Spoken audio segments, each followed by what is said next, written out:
உம்மோடு என்னாலும் உறவாட அருள் செய்யுமே கர்த்தாவே உம் வார்த்தையை கேட்டிட காத்திருப்பே.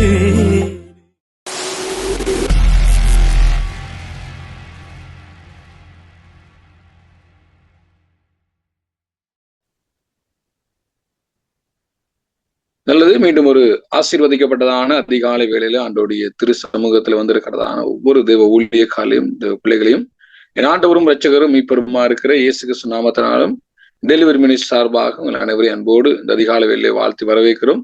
தொடர்ந்துமாக நாங்கள் வேதத்தை கற்று வருகிறோம். சும்மாக எங்கள் மத்தியில பாஸ்டர் யுவானவங்க எங்கள் மத்தியில் இருக்கிறாங்க. உண்மையான ஆசாரிகள் என்கிறதான தலைப்போடு அநேக காரியங்கள் நாட்களை கற்றுக்கொண்டு வருகிறோம்.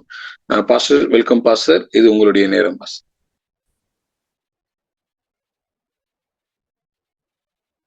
கர்த்தருடைய சுத்தமான நாம் மதிக்கப்படுவதாக.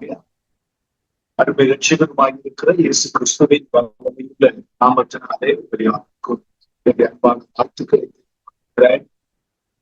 மட்டுமாக நம்மை தாங்கி ஏறி பலவிதமான தீமைகளுக்கு தப்பித்து நெருக்கப்படுகிற நேரங்களில நெருங்கி வந்து நமக்கு ஒத்தாசை செய்து எல்லா விதத்திலும் வாழ்ந்திருக்க சுகித்திருக்க ஆசீர்வதிக்கப்பட நமக்கு மிக முக்கிய மூலைக்கல்லாக முகாந்தரமாக இருக்கிற தேவனாகிய கர்த்தருக்கு இப்பொழுதும் எப்பொழுதும் சதா காலங்கள் மகிமையாக சொல்லி ஆண்டவருடைய நாமத்துக்கு செலுத்தப்பட வேண்டிய மகிமையை செலுத்துகிறார்.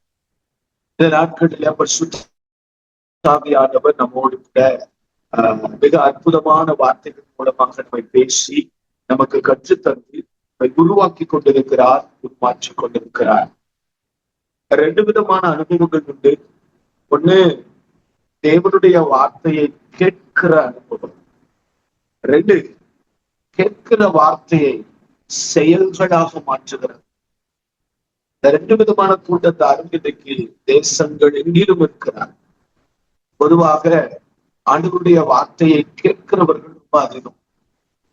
எல்லாருமே சர்ச்சுக்கு வந்துடுறாங்க, ஓய்வு நாள் ஆராதனையை ஆசிரிக்கிறாங்க, விசேஷித்த உபவாச ஜபங்கள், முழு இரவு ஜபங்கள், விசேஷித்த கூட்டங்கள், கூடுதல்கள் எல்லாவற்றிலும் பங்கு பெறுகிறார்கள். தேவனுடைய வார்த்தையை கேட்கிறார்.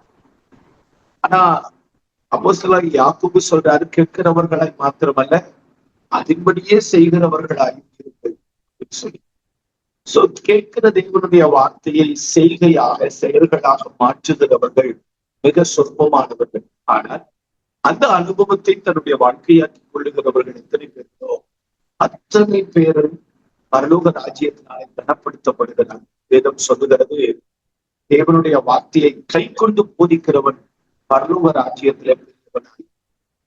சோ கை கொள்ளுகிற ஆண்டவருடைய வார்த்தைக்கு செவி கொடுக்கிறது மாத்திரமல்ல, அதன்படியே செய்கிற செயல்படுகிற அந்த அனுபவத்தை உங்களுக்கும் எனக்கும் தேவனாகிய கர்த்தர் தந்தருவாராக.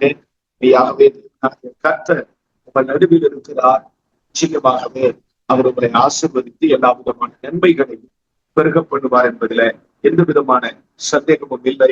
தேவனாகிய கர்த்தர் நிறைவாய் நம்மை ஆசீர்வதிப்பாராக. உண்மையுள்ள ஆசாரியர் என்கிற தலைப்பு கீழாக கடந்த சில மாதங்களாக நாம் கர்த்தருடைய வார்த்தையை தியானித்து வருகிறோம். இப்பொழுது ஆதியாகமம் 24வது அதிகாரத்துல ஒரு தேவனுடைய ஊழியக்காரர் இருக்கிறார். அவர் ஆபிரகாமின் ஊழியக்காரர். அவருக்கு பெயர் எலேயேசார். எலேயேசார் என்று சொல்லப்படுகிற இந்த ஆபிரகாமின் ஊழியக்காரனிடத்துல ஊழியம் செய்கிற நீங்களும் நானும் கற்றுக்கொள்ள வேண்டிய அநேக காரியங்கள் இந்த ஒரு அதிகாரத்திற்குள்ளாக இருக்கிறது. ஒரு நாள் இந்த ஆதியாகமம் 24வது அதிகாரத்துல இந்த எலியேசாரை குறித்து மாத்திரம் நான் தியானித்த பொழுது ரொம்ப ஆச்சரியப்பட்டேன், ரொம்ப ஆசீர்வதிக்கப்பட்டேன். சோ அதைதான் கடந்த 3 வாரங்களாக நாம் தியானித்துக் கொண்டு வருகிறோம். எலியேசாரின் இடத்துல காணப்படுகிற ஒரு ஊழியக்காரனுக்குரிய ஒரு உன்னதமான அனுபவங்கள் அல்லது குணாதிசயங்கள் எல்லாம் அப்படிங்கிறத நாம் கற்றுக்கொண்டு வருகிறோம். முதலாவது நம்ம பார்த்தோம், ஒரு தேவனுடைய ஊழியக்காரன் பக்குவம் உள்ள அல்லது முதிர்ச்சி அடைந்த ஊழியக்காரன், ஒரு நூதன சீஷனாக கூட அவனுக்குள்ளாக ஒரு ஆவிக்குரிய தேர்ச்சி அல்லது முதிர்ச்சி அவசியம் என்று சொல்லி முதல் நாளில நாம் கற்றுக்கொண்டோம். அதற்கு பிறகு ஒரு தேவனுடைய ஊழியக்காரன் என்னப்படுகிறவன் அவன் அதிகாரம் பெற்றவனாக இருக்கும்.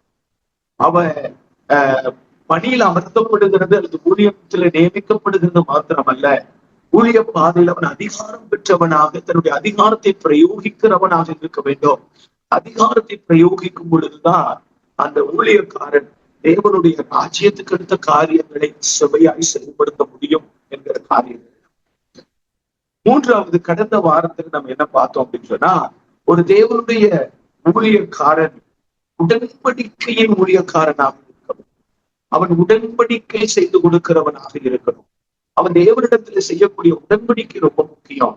அப்போ ஊழியத்தை ஏதோ தேவன் நம்மள ஊழியத்துக்கு அழைச்சிட்டாரு அப்படின்னு சொல்லி நம்ம ஆண்டு ஊழியத்தை செய்ய முடியாது.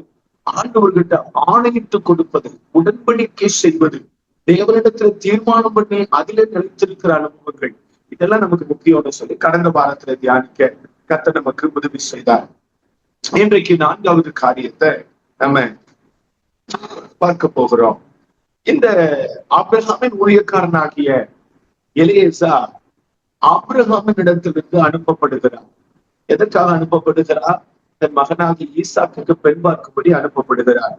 அனுப்பப்படும் பொழுது ரொம்ப கிளியரா, ரொம்ப கிளாரிட்டியா ஆபிரகாம் சொல்லி அனுப்பினாரு, தயவு செய்து இந்த கானானிய குமாரத்திகளிலே ஒருத்தியை நீ என்னுடைய மகனுக்கு விவாக மனைவியாக நீ பெண் பார்க்க கூடாது, மாறாக என்னுடைய இனத்தார் இருக்கக்கூடிய ஆரானுக்கு போக வேண்டும், நாகூரின் ஊருக்கு போக வேண்டும், அங்கே போய் என்னுடைய குமாரனுக்கு பெண் பார்க்க வேண்டும். அப்படி பெண் பார்க்கும் பொழுது அந்த பெண்ணை இங்கே அழைத்து கொண்டு வர வேண்டுமே, என்னுடைய மகனை எக்காரணத்தை கொண்டு நீ அங்கே அழைத்து கொண்டு போகக்கூடாது என்கிற காரியங்களை எல்லாம் நிபந்தனைகளாக வைத்து தன்னுடைய வேலைக்காரனை, தன்னுடைய ஊழியக்காரனை அனுப்புகிறார்.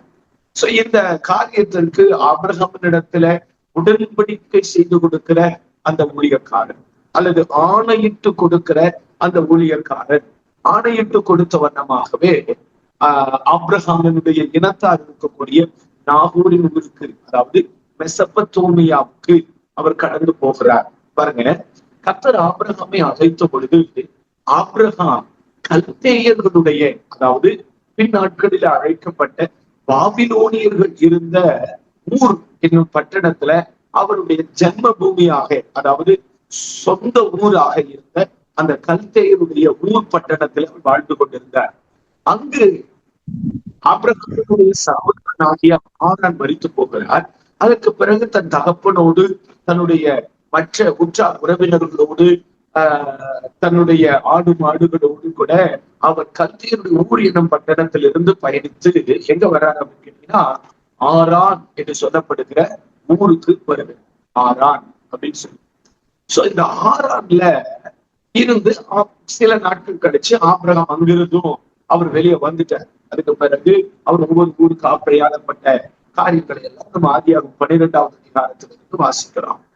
இந்த ஆரான்ல ஆபிரகாமினுடைய இன்னொரு சகோதரனாகிய நாகூரினுடைய மற்ற சொந்தங்கள், இனத்தார் எல்லாருமே அங்க செட்டில்டார்.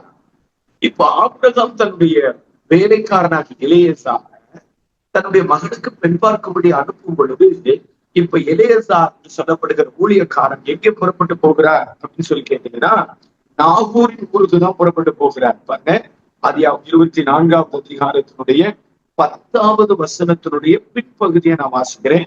அவன் எழுந்து புறப்பட்டு போய் மெசபத்தோமியாவில நாகூருடைய ஊரில் சேர்ந்து அப்படின்னு சொல்லி சொன்ன.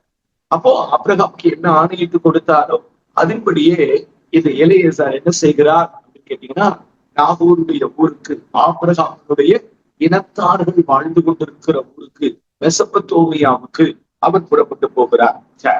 இன்றைக்கு இந்த ஊழியக்காரனிடத்துல நம்ம கற்றுக்கொள்ள வேண்டிய 4வது காரியம் என்ன அப்படின்னு கேட்டீங்கன்னா, இந்த எலியேசார் என்று சொல்லப்படுகிற ஆபிரகாமின் ஊழியக்காரன் என்ன பண்ணாரு அப்படின்னு கேட்டீங்கன்னா, நாகூருடைய ஊருக்கு போய் அந்த ஊர்ல பெண்கள் தண்ணீர் மொள்ள வருகிற கிணற்றண்டையில, அந்த ஊர் வாயிலில் இருக்கக்கூடிய அந்த கிணற்றண்டையில நின்று ஒரு ஜெபம் பண்ணுகிறார்.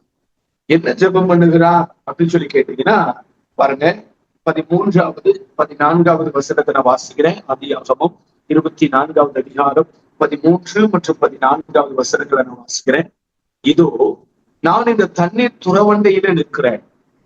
இந்த ஊராருடைய பெண்கள் தண்ணீர் முள்ள புறப்பட்டு வருவார்களே, நான் குடிக்க உன் குடத்தை சாய்க்க வேண்டும் என்று நான் சொல்லும் பொழுது, குடி என்றும் உன் ஒட்டகங்களுக்கும் குடிக்கும்படி வார்ப்பேன் என்றும் சொல்லும் பெண் எவளோ, அவளே நீர் உம்முடைய ஊழியக்காரனாகி ஈசாக்குக்கு நியமித்தவனாக இருக்கவும் என் எஜமானுக்கு அனுக்கிரகம் செய்தி என்று நான் அதனாலே அறியவும் செய்தவனும் என்றார்.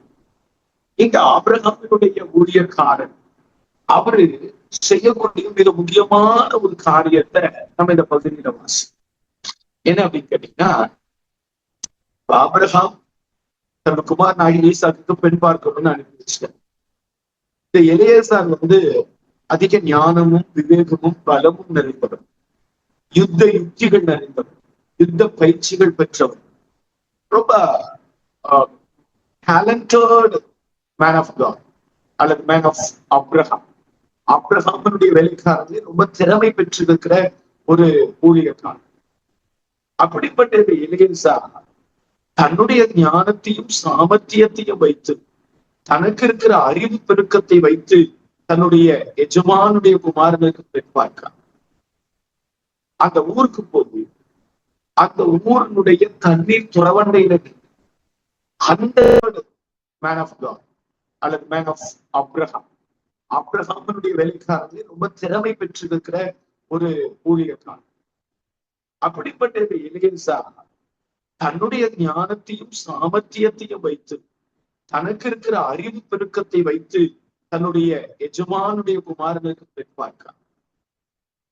அந்த ஊருக்கு போய் அந்த ஊரினுடைய தண்ணீர் துறவண்டையில அந்த தண்ணீர் துறவண்டையில தேவனுடைய சித்தத்தை அறிந்து கொள்வதற்காக ஒரு அடையாளம் வைத்து சொல்லி, ஆண்டவருடைய சித்தத்தை புரிந்து கொள்வதற்காக அங்கே அவர் முற்படுகிறார்.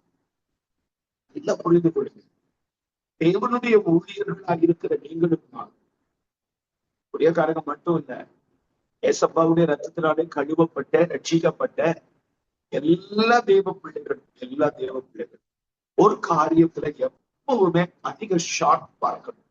என்ன அப்படின்னா, நான் செய்கிறது எதுவாக இருந்தால் அது தேவனுடைய சித்தத்தின் மையத்துல இருக்கணும் அல்லது தேவனுடைய சித்தமாக இருக்கணும் அப்படிங்கிறது ரொம்ப முக்கியம். ஏதோ ஒன்றை செய்துவிட்டு வருவது அல்ல முடியும். எனக்கு இருக்கிற ஞானத்தின்படி, எனக்கு இருக்கிற பலத்தின்படி ஒரு வேலையை முடிச்சுட்டு கிளம்பி வந்துடுறோம் பாருங்க, அந்த ஊழியம். நம்ம செய்கிற ஊழியமாகட்டும், நாம் நடத்துகிற நம்முடைய குடும்பமாகட்டும், கணவன் மனைவி உறவாகட்டும், பிள்ளை வளர்ப்பாகட்டும், நம்மளுடைய வேலை, நம்முடைய கம்பெனி, நம்முடைய நிர்வாகம், நம்முடைய படிப்பு, சமுதாயத்துல நமக்கு இருக்கக்கூடிய உறவு முறைகள், செயல்படுகிற காரியங்கள் எல்லாமே எதன் அடிப்படையில் இருக்கணும் அப்படின்னு கேட்டீங்கன்னா, தேவனுடைய சித்தத்தை மையப்படுத்தினார். The will of God அப்படிங்கிறது it is so much for us. ரொம்ப முக்கியம். இங்க ஆபிரகாமனுடைய வேலைக்காரன் ஏதோ ஒரு பெண்ணை பார்க்காம தண்ணீர் துறவண்டையில நின்று தேவனுடைய சித்தத்தை அறிந்து கொள்வதற்கு, ஆண்டவனுடைய சித்தத்தை புரிந்து கொள்வதற்கு அதிக முயற்சி எடுக்கிறது. பாருங்க, எபேசியருக்கு எழுதின நிருபம் அதனுடைய 5வது அதிகாரத்தினுடைய, எபேசியர் 5வது அதிகாரத்தினுடைய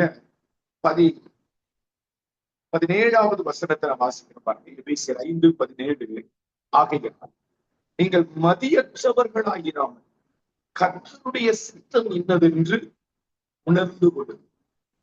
இங்க கர்த்தருடைய வார்த்தை சொல்லப்பட்டிருக்கு, தேவனுடைய சித்தம் என்னதென்று உணர்ந்து கொள்ளுங்கள். அப்படி தேவனுடைய சித்தம் என்னதென்று நீங்க உணர்ந்து கொள்ளல அப்படின்னு சொல்லி சொன்னா, பவுல் என்ன சொல்றாருன்னா, நீங்கள் மதியற்றவர்கள் அப்படின்னு. நீங்கள் மதியற்றவர். மதியற்றவர் என்ன அர்த்தம்? முட்டாள், அறிவு இல்லாத. அப்ப பவுல் என்ன சொல்றார்? நீங்க முட்டாளா இருக்கக்கூடாதுன்னா, அல்லது முட்டாள்களாக இராதபடிக்கு என்ன செய்ய? கர்த்தருடைய சித்தம் என்னது அப்படிங்கிறத உணர்ந்து. அப்போ தேவ சித்தத்தை அறியாதவர்கள், தேவ சித்தத்திற்கு தன்னை விட்டுக் கொடுக்காதவர்கள், தேவ சித்தத்துக்கு ஜெபிக்காதவர்கள், தேவ சித்தத்தின்படி தன்னுடைய வாழ்க்கையின் காரியங்களை நடப்பிக்க வேண்டும் என்கிற விருப்பமற்றவர்கள் யார்? அப்போஸ்தலனாகிய பவுலுடைய கூற்றின்படி அவர்கள் முட்டாள்கள். ஏன் அப்போஸ்தலனாகிய பவுல் கர்த்தருடைய சித்தத்தை அறியாதவர்களை முட்டாள் அப்படின்னு சொல்றாரு அப்படின்னு சொல்லி கேட்டீங்கன்னா, நல்லா கவனிங்க. நம்முடைய வாழ்க்கையில நம்ம எல்லாருக்குமே கடந்த காலம் என்னது என்பது நமக்கு தெரியும், நிகழ்காலம் என்ன அப்படிங்கிறது நமக்கு தெரியும். இப்ப என்ன நடந்துகிட்டு இருக்கு நமக்கு தெரியும். என்ன நமக்கு தெரியாது அப்படின்னு சொன்னா, நம்முடைய ஃபியூச்சர் தெரியாது. இன்னைக்கு இந்த அதிகாலை வேலையில ஆண்டவருடைய பிரசனத்துல, இந்த ஆன்லைன்ல கர்த்தருடைய வார்த்தைக்கு நேராக நம்ம அமர்ந்திருக்கோம். இன்னைக்கு நாள் முழுவதையும் நேரங்களின் அடிப்படையில நம்ம முன்கூட்டியே லிஸ்ட் அவுட் பண்ண முடியாது. நான் இத்தனை மணிக்கு இந்த இடத்துல இருப்பேன், இன்னார்கிட்ட பேசுவேன், இன்னாரதான் சந்திப்பேன், இங்கதான் போவேன், இதைதான் வருவேன், இதைதான் பண்ணுவேன் அப்படின்னு சொல்லி ஓவராலா இன்னைக்கு ப்ரோக்ராம் என்னங்கிறது நமக்கு தெரியுமே தவிர, ஓவராலா நமக்கு தெரியும் இன்னைக்கு ப்ரோக்ராம் என்ன அப்படின்னு. பட் நேரங்களின் அடிப்படையில இந்த நிமிஷம், இந்த வினாடி நான் இந்த இடத்துல இருக்கேன் அப்படி நம்மளால ஒரு நாளின், இந்த நாளின் நேரத்தையும் நம்மளால கணிக்கும். அப்ப நாளைக்கு நான் எங்க போவேன், மறுநாள் நான் எங்க போவேன், அடுத்த வாரம் நான் எப்படி இருப்பேன், அடுத்த மாசம் நான் இந்த ஊர்ல இருப்பேன், அடுத்த வருஷத்துல நான் எப்படிப்பட்ட நிலையில இருப்பேன், நமக்கு ஃபியூச்சர் தெரியாது. யாருக்கு ஃபியூச்சர் தெரியும் அப்படின்னு கேட்டீங்கன்னா, தேவனாகிய கர்த்தர் மாத்திரமே நம்முடைய காலங்களை, நம்முடைய எதிர்காலங்களை அறிந்திருக்கு. எப்போ எந்த ஊர்ல எப்படி இருப்போம் அப்படின்னு சொல்லி நம்முடைய எதிர்காலத்தை சரியாக வினாடிகளின் அடிப்படையிலே திட்டமிட்டு இருக்கிறவர் நம்ம ஆராதிக்கிறோம். ஆமா. சோ ஆண்டவர் நம்முடைய எதிர்காலத்தை அறிந்திருக்கிறதுனால அவர் நமக்கு ஒரு பிளான், அவர் நமக்கு ஒரு ஸ்கெடியூல், அவர் நம்மை குறித்த பலவிதமான காரியங்களை நம்ம இருதயத்துல அவர் திட்டமிட்டு வைத்திருக்கிறதுனால நீங்களும் நானும் நாம் விரும்புகிற, நாம் எதிர்பார்க்கிற, நாம் யோசிக்கிறபடி காரியங்களை செய்யாம தேவனுடைய சித்தம் என்ன அப்படிங்கறத அறிந்து அந்த சித்தத்துக்கு நம்மளை ஒப்பு கொடுத்துட்டோம் அப்படின்னு சொன்னா, அந்த தேவ சித்தம் என்ன பண்ணும் அப்படின்னு கேட்டீங்கன்னா, நம்மளை சரியான பாகு, ஆண்டவருடைய சித்தம் நம்மளை மிக நேர்த்தியா கொண்டு. சோ அதனாலதான் பவுல் சொல்றாரு, எதிர்காலத்தை பற்றிய அறிவு உங்களுக்குள்ள இல்லாததுனால கர்த்தருடைய சித்தம் என்னதென்று நீங்கள் உணர்ந்து கொள்ளுங்கள். அவர் கேட்டது தேவ சித்தம்னா என்ன? What is the will of God? தேவ சித்தம் என்றால், தேவ சித்தம்ங்கிற வேர்டு சித்தம்ங்கிற word is a biblical word. இது வேதாகம வார்த்தை. ஆனா ரொம்ப சிம்பிளான வேர்டு. சித்தம் அல்லது தேவ சித்தம் அப்படின்னு சொல்லி சொன்னா விருப்பம் அல்லது தேவனுடைய விருப்பம் என்று அர்த்தம். அவ்வளவு. இப்போ நீங்களும் நானும் தேவ சித்தம் செய்யணும் அப்படின்னு சொல்லி சொன்னா என்ன அர்த்தம்? தேவன் என்ன விரும்புகிறாரோ அதை செய்யணும். புரியுதுங்களா? ஆண்டவர் என்ன விரும்புகிறார் அதை நீங்களும் நானும் செய்யணும். இப்ப ஆபிரகாமினுடைய வேலைக்காரன் தண்ணீர் துறவண்டியில் நின்று தேவனுடைய சித்தத்துக்காக ஜெபிக்கிறது, ஆண்டவருடைய சித்தத்தை அறிந்து கொள்வதற்காக ஜெபிக்கிறது. அப்ப ஆண்டவருடைய சித்தத்தை அறிந்து கொள்வதற்காக ஜெபிக்கிறான்னு என்ன அர்த்தம்? ஆபிரகாமுடைய குமாரனாக ஈசாக்குக்கு பெண் தேடுகிற வேலையில போயிருக்கிறாரு எலியாசார் ஊழியக்காரர். இவரு தன்னுடைய எஜமானுடைய குமாரனுக்கு தேவன் விரும்புகிற ஒரு பெண்ணை பார்த்து கொண்டு வர வேண்டும் என்று ஜெபம் பண்ண. புரியுதுங்களா? அப்போ நீங்களும் நானும் நம்முடைய வாழ்க்கை எல்லா இடங்களிலும், எல்லா காரியங்களிலும் எதை நம்ம முக்கியப்படுத்தணும் அப்படின்னு சொன்னா, இந்த சூழ்நிலையில அல்லது என்னுடைய இந்த தனிப்பட்ட காரியங்கள்ல எது தேவனுடைய விருப்பம்? பிள்ளைய காலேஜுக்கு சேர்க்கிறது, பிள்ளைய ஸ்கூல் அட்மிஷன் போடுறது, ஒருவேளை வீடு ஷிஃப்ட் பண்றது, ஒருவேளை வீடு வாங்குறதுல அல்லது நிலம் வாங்குறதுல, நிலம் வாங்கி வீட்டை கட்டலாமா இல்ல வீடா விலைக்கு வாங்கலாம்.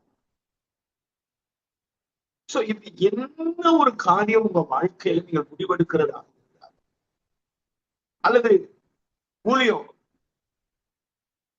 ஒரு புதிய ஊழியத்தை ஆரம்பிக்கிறீங்க அல்லது ஒரு புதிய ஊழியத்தில் எல்லைகள்ல நிற்கிறீங்க, இந்த ஊழியத்தை அடுத்த கட்ட வளர்ச்சிக்கு நேரம் எப்படி கொண்டு போறது, என்ன செய்யறது, எந்த ஒரு காரியமா இருந்தாலும் நமக்கு என்ன தேவை அப்படின்னு கேட்டீங்கன்னா, இந்த காரியத்துல தேவனுடைய விருப்பம், இந்த காரியத்துல தேவனுடைய சித்தனை. நான் அடிக்கடி சொல்றேன், தேவனாகிய கர்த்தர் உங்களுக்கும் எனக்கும் தகப்பன் மாத்திரம் இல்ல, உங்களுக்கும் எனக்கும் ஒரு பாஸ், எஜமான். எப்பவுமே ஆண்டவரை 2 விதங்களில ஆண்டவரை பார்ப்பது என்னுடைய பழக்கம். என்னுடைய தனிப்பட்ட வாழ்க்கை மற்றும் தேவைகளுக்காக நீங்க சமூகத்துக்கு போகும் பொழுது அவர் எனக்கு அப்பா, நான் அவருக்கு பிள்ளை. அப்பான்னு கூப்பிட்டு என்னுடைய பிரச்சனையை சொல்லுவேன், என்னுடைய இருதயத்தை வெளிப்படுத்துவேன், ஆறுதல். ஆனா ஊழியம்னு வந்து நின்னுட்டேன் அப்படின்னு சொல்லி சொல்றேன், நான் அவரை பாக்குறது எப்படி பாக்குறேன்னா, அவர் என்னுடைய பாஸ், அவர் என்னுடைய ஓனர், அவர் எனக்கு எஜமான், அவர் தான் எனக்கு சம்பளம் கொடுக்கணும், அவர் தான் என்னை வேலையில அமர்த்தி இருக்கிறார், அவர் தான் என்னை வேலையில நியமித்து இருக்கிறவர், அவர் தான் என்னை வேலை வாங்குகிறார், அவருக்கு தான் நான் வேலை செய்யும், அவர் எனக்கு எஜமான். அப்போ ஒரு கம்பெனில வேலை செய்யக்கூடிய ஒரு வேலையா, ஒரு கம்பெனில வேலை செய்யக்கூடிய ஒரு பணியாளர், ஒரு லேபர், அவர் என்ன வேலை செய்யணும், எப்படி வேலை செய்யணும்னு கேட்டீங்க, ஓனர் என்ன வேலை கொடுத்திருக்கிறார் அந்த வேலை செய்யும்.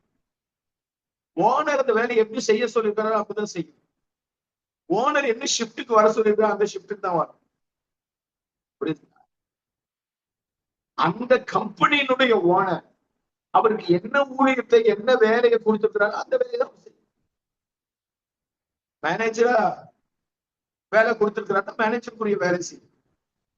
சூப்பர்வைசரா இருக்கிறீங்க அப்படின்னு சொல்லி சொன்னா சூப்பர்வைசருக்குரிய வேலை தான் செய்யும். ஒருவேளை கிளர்க்கு அல்லது ஆபீஸ் பாய் என்ன வேலை கொடுக்கப்பட்டதோ அந்த வேலையை நம்ம செஞ்சாங்க. ஒரு பியூன், ஒரு கம்பெனில வேலை செய்யக்கூடிய, ஒரு ஆபீஸ்ல வேலை செய்யக்கூடிய ஒரு பியூன் வந்து மேனேஜருக்குரிய ஆபீஸருக்குரிய டேபிள்ல போய் உட்கார முடியாது. இவருக்கு என்ன வேலை கொடுக்கப்பட்டதோ, ஓனர் என்ன வேலைக்காக ஏற்படுத்துற அந்த வேலையில தான் வந்து.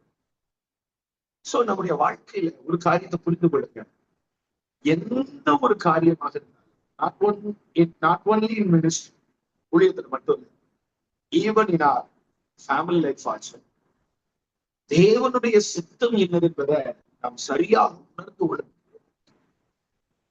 நம்முடைய வாழ்க்கையில தேவ சித்தத்துக்கு நம்ம விட்டு கொடுக்கிற ஒரு ஜீவியங்கிறது நம்முடைய சுய முடிவுகளில, நம்முடைய தெரிந்தெடுப்புகளில நம்ம ஒரு காரியத்தை திட்டமிட்டு ஓடுறோம் அப்படின்னு சொன்னா அதுல நிறைய ஃபெயிலியர்ஸ் வரக்கு வாய்ப்பு. பைபிள் வசனம் சொல்லுது, மனுஷனுக்கு செம்மையாய் தோன்றுகிற வழிகள் உண்டு, அதனுடைய முடிவு மரண வழி. மனுஷன் தனக்கு கரெக்ட்னு சொல்ற அந்த வழியில அவன் டிராவல் பண்ணுவான் அப்படின்னு சொன்னா முடிவு மரணம், ஃபெயிலியர். ஆனா நீங்க உங்க வாழ்க்கைய தேவ சித்தத்துக்கு கொடுத்து தேவ சித்தத்தின்படி ஒரு காரியத்தை செய்யணும்னு திட்டமிட்டீங்க, ஆண்டவருடைய சித்தத்துக்காக காத்திருந்து அவருடைய சித்தத்தை நிறைவேற்ற வேண்டும் என்கிற விருப்பம் பிரயாசம் உங்களுக்குள்ள இருக்கும். நான் சொல்றேன், தேவ சித்தம் ஒரு நாள் தொற்று, தேவ சித்தத்தின்படி நீங்கள் செய்த காரியம் ஒரு நாள் தோல்வி. ஆண்டவருடைய சித்தத்துக்கு விட்டு கொடுத்திருக்கிற, தேவ சித்தத்தைக்கு அர்ப்பணித்திருக்கிற அல்லது தேவ சித்தத்தின்படி செய்யப்பட்ட ஒரு வேலை சில தடைகள், சில பிரச்சனைகளை சந்திக்கும். ஒரு நாள் தோற்று போகும், ஒரு நாளும் அதனுடைய முடிவு வந்து மோசமா இருக்கும். தேவ சித்தம் கட்டாயம் நம்முடைய வாழ்க்கையில செய்யமாக. சோ தேவ சித்தம்ங்கிறது ரொம்ப முக்கியம். நான் உங்களுக்கு சொன்னேன், தேவ சித்தம் என்றால் தேவனுடைய, நம்முடைய வாழ்க்கையின் ஒவ்வொரு காரியங்களிலும் தேவனுடைய விருப்பம் என்ன என்பதை கேட்டு கேட்டு செய்ய நாம் பழகிக்கொள்ள. இப்ப இன்னொரு விஷயத்தை நான் உங்களுக்கு சொல்லிட்டு தேவ சித்தத்தை எப்படி அறிவது, how to know the will of God அப்படிங்கிற காரியங்களை நான் உங்களுக்கு சொல்ல வேண்டும் என்று விரும்புகிறேன். தேவனுடைய சித்தத்தை நம்ம அறிய வேண்டும் என்கிற காரியத்தினுடைய அவசியம் என்ன அப்படின்னு சொல்லி கேட்டீங்கன்னா, நீங்க பரிசுத்த வேதாகமத்துல மத்திய எழுதின சுவிசேஷம் அதனுடைய 7வது அதிகாரத்துக்கு நீங்க வருவீங்க அப்படின்னு சொன்னா, நம்ம எல்லாருக்கும் நன்கு அறிந்த ஒரு வேத பகுதி அங்கு சொல்லப்பட்டு இருக்கிறது. மத்திய எழுதின சுவிசேஷம் அதனுடைய 7வது அதிகாரத்துல நான் வாசிக்கிறேன் பாருங்க. 21, 22, 23 ஆகிய வசனங்களை நான் வாசிக்கிறேன். பரலோகத்தில் இருக்கிற என் பிதாவின் சித்தத்தின்படி செய்கிறவனே பரலோக ராஜ்யத்தில் பிரவேசிப்பானே அல்லாமல் அப்படின்னு என்ன சொல்றாரு? பரலோகத்தில் இருக்கிற தேவனுடைய சித்தத்தின்படி செய்கிறவன் தான் பரலோகத்துல பிரவேசிப்பான். அவருடைய சித்தம் செய்யாத ஒருத்தனும் பரலோகத்துல என்ன செய்ய முடியாது. ஒருவேளை நம்ம ஊழியம் செய்தாலும், ஊழியக்காரன் இருந்தாலும், வெகு வருடம் தேவனுக்கு பணி செய்தாலும், ஆண்டவனுடைய சித்தம் செய்யல சொல்லி சொன்னா நிச்சயமாகவே நம்ம என்ன செய்ய முடியாதுன்னா பரலோகத்துக்குள்ள போக முடியாது. இந்த பூமியில ஊழியத்தை செஞ்சிடலாம், பரலோகத்துக்காக வேலை செஞ்சிடலாம், பரலோகத்துக்குள்ள போக முடியாது. பரலோகத்திற்குள் பிரவேசிக்க வேண்டுமானால் இந்த மத்திய 7:21 படி நாம் பிதாவின் சித்தம் செய்தாக வேண்டும் என்கிற காரியத்தை நாம் புரிந்து கொள்ள வேண்டியது அவசியமாக இருக்கிறது. பரலோகத்தில் இருக்கிற பிதாவின் சித்தத்தின்படி செய்கிறவனே பரலோக ராஜ்யத்தில் பிரவேசிப்பானே அல்லாமல் என்னை நோக்கி கர்த்தாவே கர்த்தாவே என்று சொல்லுகிறவன் அதில் பிரவேசிப்பது இல்லை அப்படின்னு சொல்றாரு. தேவ சித்தம் செய்யாம ஜெபத்துல என்னை நோக்கி கூப்பிடுறான் பாருங்க, அவன் எல்லாம் அங்க வரமாட்டான். கர்த்தாவே கர்த்தாவேன்னு மணிக்கணக்குல, நாள் கணக்குல ஜெபத்துல கிடக்கலாம். ஆனா தேவ சித்தம் செய்யாத ஒரு நபர் அவனுடைய ஜெபம் அல்லது அவன் பரலோகத்திற்குள் பிரவேசிப்பது கிடையாது. 22வது வசனம், அந்நாளில் அநேகர் என்னை நோக்கி கர்த்தாவே கர்த்தாவே உமது நாமத்தினாலே நம்பர் 1 தீர்க்க தரிசனம் உரைத்தோம் அல்லவா, நம்பர் 2 உமது நாமத்தினாலே பிசாசுகளை துரத்தினோம் அல்லவா, நம்பர் 3 உமது நாமத்தினாலே அநேக அற்புதங்களை செய்தோம் அல்லவா என்பார்கள். அப்பொழுது நான் யாரு கவனிங்க, இந்த பிசாசுகளை துரத்தின, தீர்க்க தரிசனம் உரைத்த, அற்புதங்களை செய்தவர்களை குறித்து 23வது வசனத்துல சொல்லியிருக்கு. அப்பொழுது நான் ஒரு காலம் உங்களை அறியவில்லை. இவங்களை ஆண்டவர் சொல்லுவாராம், நீங்க யாருன்னு தெரியலன்னு.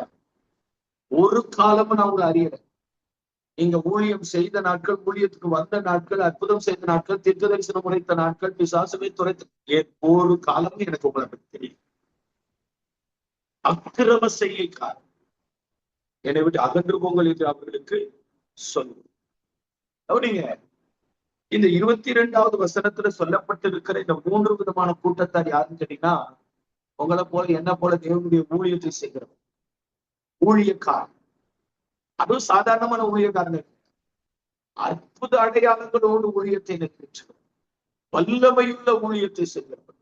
பிசாசுகள் துரத்துறான், தீர்க்க தரிசனம் உரைக்கிறான், அநேக அற்புதங்களை செய்யறான். ரொம்ப வருஷ காலம் ஊழியத்துல அனுபவத்துல இருக்கிறோம். ஆனா ஆண்டவர் சொல்றாரு, ஒரு காலமும் நான் உங்களை அறிய, நீங்க யாருன்னு எனக்கு தெரியாது, என்னை விட்டு அகன்றுவோம், நீங்கள் அக்கிரம செய்கைக்காரர் அப்படின்னு சொல்லி. ஏன் இந்த வார்த்தையை சொல்றாருன்னா, ஒன்னே ஒண்ணுக்கு, இவங்ககிட்ட ஜெபம் இருக்கு, இவங்ககிட்ட வல்லமை இருக்கு, இவங்ககிட்ட ஊழியம் இருக்கு. என்ன இல்லைன்னு கேட்டீங்கன்னா தேவ சித்தம் இல்லை. எனக்கு அருமையான சகோதரர், எனக்கு அருமையான சகோதரியோ, இட்ஸ் வெரி சீரியஸ்.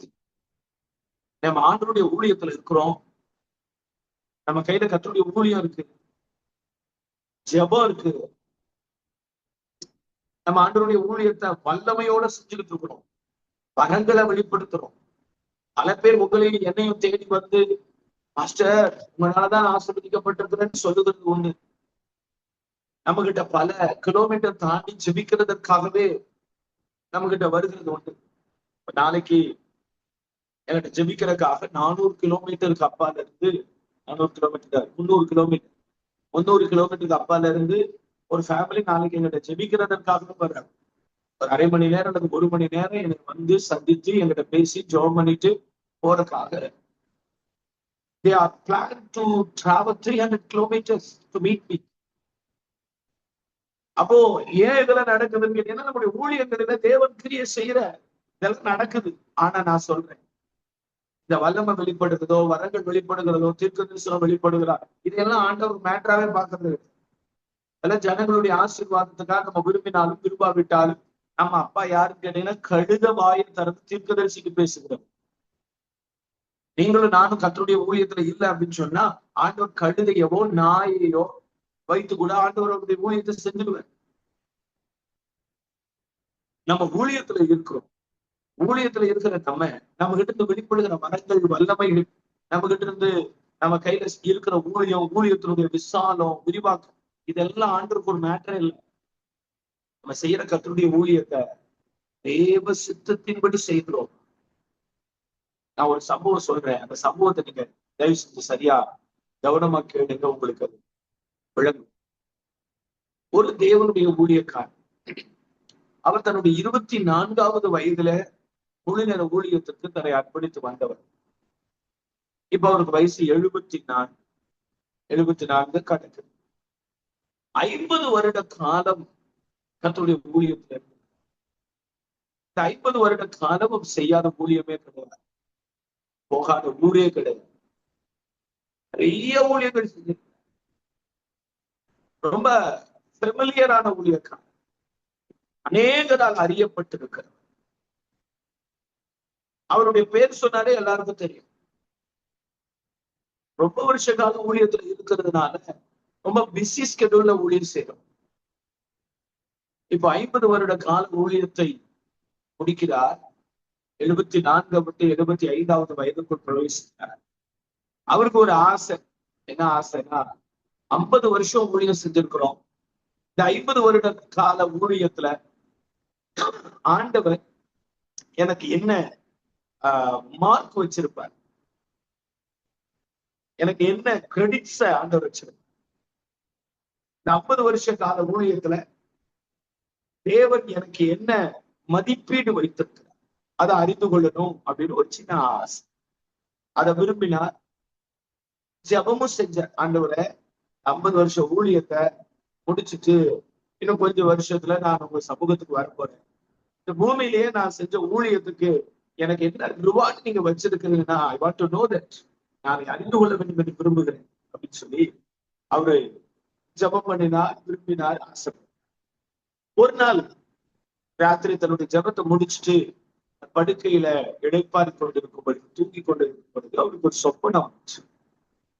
அந்த சொப்பனத்துல ஒரு எக்ஸாம் ஹால்ல உட்கார்ந்து இருக்கிற மாதிரி. அந்த எக்ஸாம் ஹால்ல அவர் உட்கார்ந்து கொண்டிருக்கும் போது அவரு முன்னமே எழுதி முடிச்சிருக்கிற ஒரு பேப்பரை கரெக்ஷன் பண்ணி அவர் கையில கொண்டு வந்து கொடுக்குறாரு. எக்ஸாம் ஹால்ல அப்பதான் எக்ஸாம் முடிச்சிருக்கிறாரு. எக்ஸாம் முடிச்சு பேப்பர் கொடுத்துட்டாரு. அந்த பேப்பர் கரெக்ஷன் முடிச்சு அவர் கைக்கு வருது. அப்பவே அந்த எக்ஸாம் ஹால்லயே அவர் கைக்கு வருது. அந்த பேப்பரை எடுத்து பாக்குறாரு.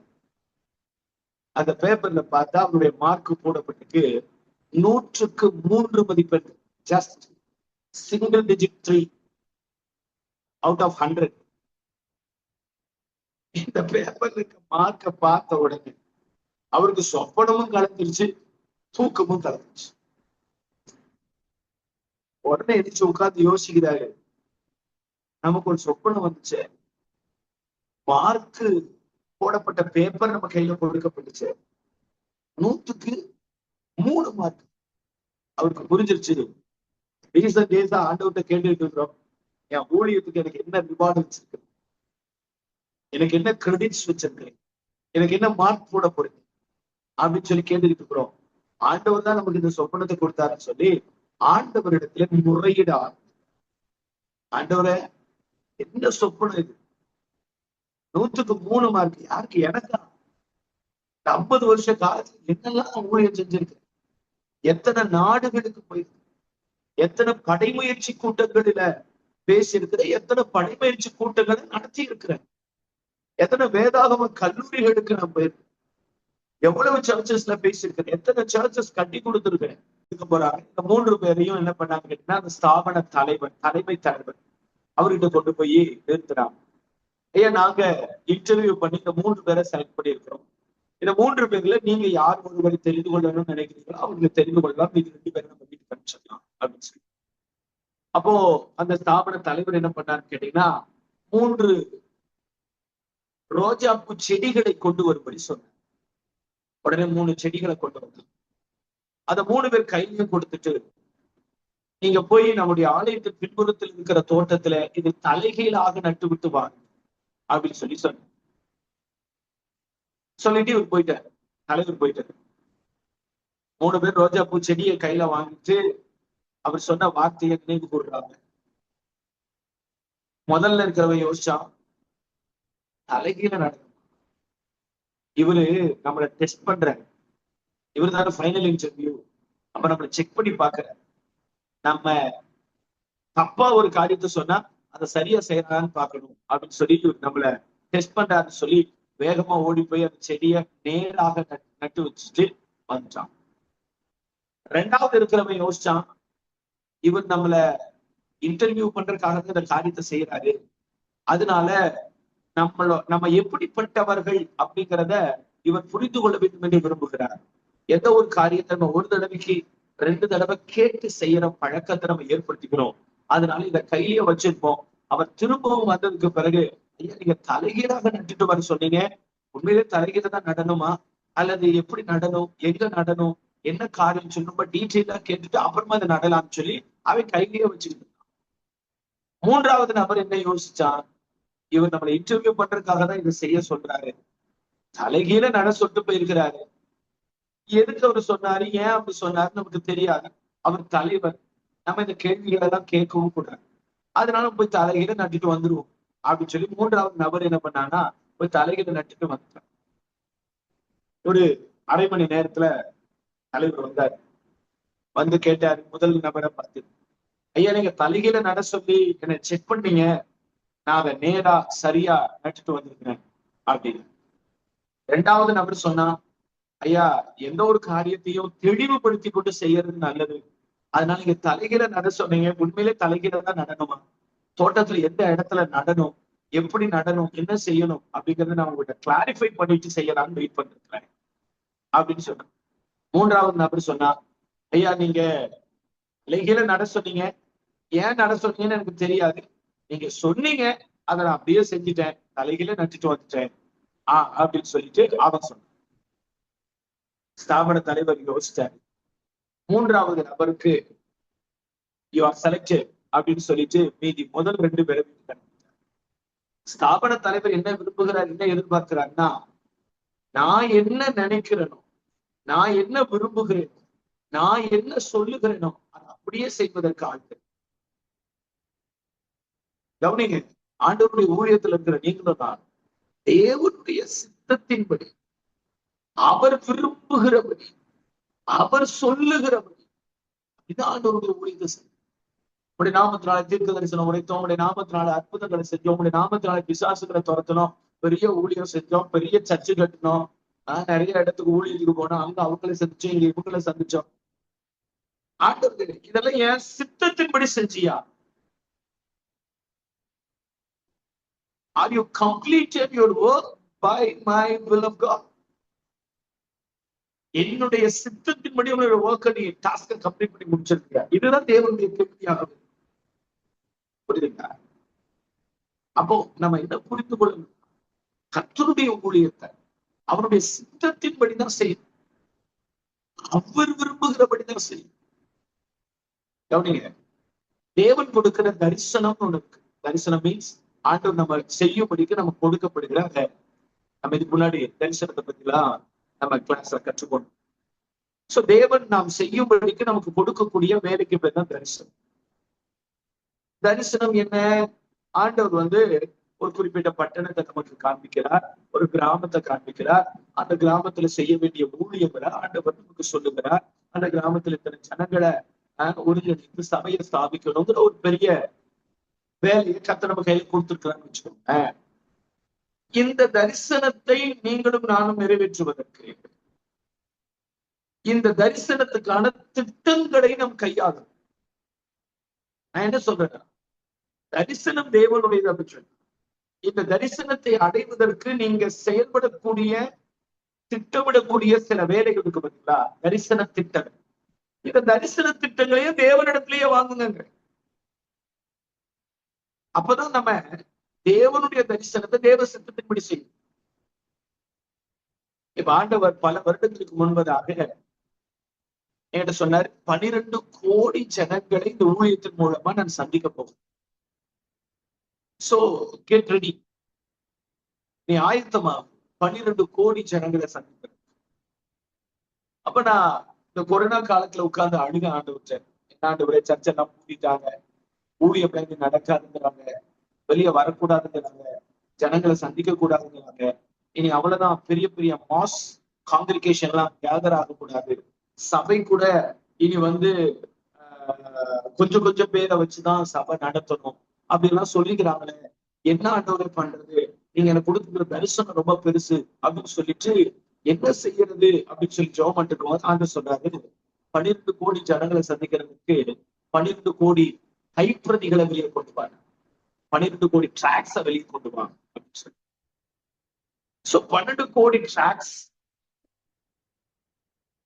இது எப்படி சாத்தியம் அப்படின்னு சொல்லி உட்கார்ந்து ஜோங்கன்னா ஆண்டவர் சொல்றாரு, 12 கோடி டிராக்ஸ ஒரே நேரத்துல பிரிண்ட் பண்ண வேண்டாம், கொஞ்சம் கொஞ்சமா பிரிண்ட் பண்ணி கொஞ்சம் கொஞ்சமா ஜனங்க கையில கொடுத்து அதை எல்லாம் நீ வந்து என்ன செய்ய, வெளியே கொண்டு, அதற்கு பிறகு லாங்குவேஜஸ் மாத்து, இங்கிலீஷ்ல, ஹிந்தில, மற்ற லாங்குவேஜஸ்ல எல்லாம் கொண்டு வா அப்படின்னு சொல்லி எனக்கு ஆலோசனை எல்லாம் கொடுத்து, அதன் அடிப்படையில கடந்த 2 வருட காலமாக கைப்பிரதிகளை அச்சடித்து அச்சடித்து சபை மக்களுடைய கைகளை கொடுத்து அதை என்ன பண்றோம் அப்படின்னு கேட்டீங்கன்னா, பல புறஜாதி ஜனங்களுடைய கைகளை கிடைக்கப்படுவதற்கு ஏதுவாக கைப்பிரதி ஊழியத்தை பயத்தோடு செய்யணும். சில வெளி மாவட்டத்துல இருக்கிறவங்களுக்கு கைப்பிரதிகள் கேட்கிறாங்க, அவங்களுக்கு அனுப்பி தருகிறோம். எதுக்காக நான் சொல்ல வரேன் அப்படின்னு கேட்டீங்கன்னா, தேவன் ஒரு தரிசனத்தை கொடுத்தார், அந்த தரிசனத்தை அடைவதற்கு அவரே ஒரு திட்டத்தையும் கொடுத்தார். சோ அவருடைய தரிசனத்தை அவருடைய திட்டத்தின்படி செய்யறோம் பாருங்க, கண்டிப்பான தரிசனம் நிறைவேறும். நிறைய நேரங்கள்ல தேவனுடைய ஊழியத்தை நம்முடைய சொந்த ஞானத்தின்படி, சாமர்த்தியத்தின்படி, அனுபவத்தின்படி செய்ய நம்ம முற்படுகிறதுனாலதான் ஊழியத்துல நிறைய நேரங்கள்ல நம்ம ஃபெயிலியர். கவனிங்க, ஆண்டவருடைய சித்தத்தின்படி கர்த்தருடைய ஊழியத்தை செய்யும். சபை நடத்துறீங்களா, தேவ சித்தத்தின்படி நடத்தும். சர்ச்சை எக்ஸ்டாப்ளிஷ் பண்றீங்களா, அல்லது சர்ச்சை நீங்க ரீபில்ட் பண்றீங்களா, அந்த சர்ச்சை நீங்க வந்து பெரிதுபடுத்துறீங்க, விசாலப்படுத்துறீங்களா, எல்லாமே தேவனுடைய சித்தமாங்கிறத பாரு. சபைக்குள்ள வருகிற ஒரு ஆத்துமா, சபையை விட்டு வெளியே போகிற ஒரு ஆத்துமா தேவ சித்தமா இருக்கு. நீங்க பண்ற ஊழியம், நீங்க பேசுற பிரசங்கம், நீங்க பாடுற பாட்டு தேவ சித்தமா இருக்கு. எல்லாவற்றையும் தேவ சித்தத்துக்கு நீங்க விட்டு கொடுக்கிற அந்த ஒரு நிலையில, அந்த ஒரு நிலைப்பாட்டுல கர்த்தருடைய ஊழியத்தை செய்ய நீங்க ஆசைப்படும். யார் ஒருவர் தேவ சித்தத்துக்கு தன்னை விட்டு கொடுக்கிறார்களோ அவங்க வாழ்க்கைதான் நிறைவான, பூரணமான பலன். தேவ சித்தத்தை விட்டுட்டு நீங்க தாலாகில நின்று என்ன ஊழியத்தை செஞ்சீங்கன்னாலும் சரி, இந்த ஊழியத்துக்கு ஆண்டவர் மார்க் போடவே வேணா ஊழியத்தை நிறைவேற்றி எல்லாமே தவிர எஜமானிடத்திலிருந்து அந்த ஊழியத்திற்கான மதிப்பெண்கள் என்ன இருப்பேன். அப்ப ஆண்டவரை சந்தோஷப்படுத்துகிற ஒரு ஊழியத்தை நான் செய்யணும். ஆண்டவருடைய சித்தத்தின்படி அந்த ஊழியத்தை செய்ய வேண்டியது அவசியம். ரைட்? கவனிங்க, ஒரு சில காரியத்தை வேகமா சொல்லி 2 விஷயம் இருக்கு. ஒன்று, தேவ சித்தத்தை அறிந்து செயல்படும். 2, தேவ சித்தத்துக்கு அர்ப்பணித்து செயல்படும். 1, தேவ சித்தத்தை அறிந்து செயல்படும். 2, தேவ சித்தத்துக்கு அர்ப்பணித்து செயல்படும்.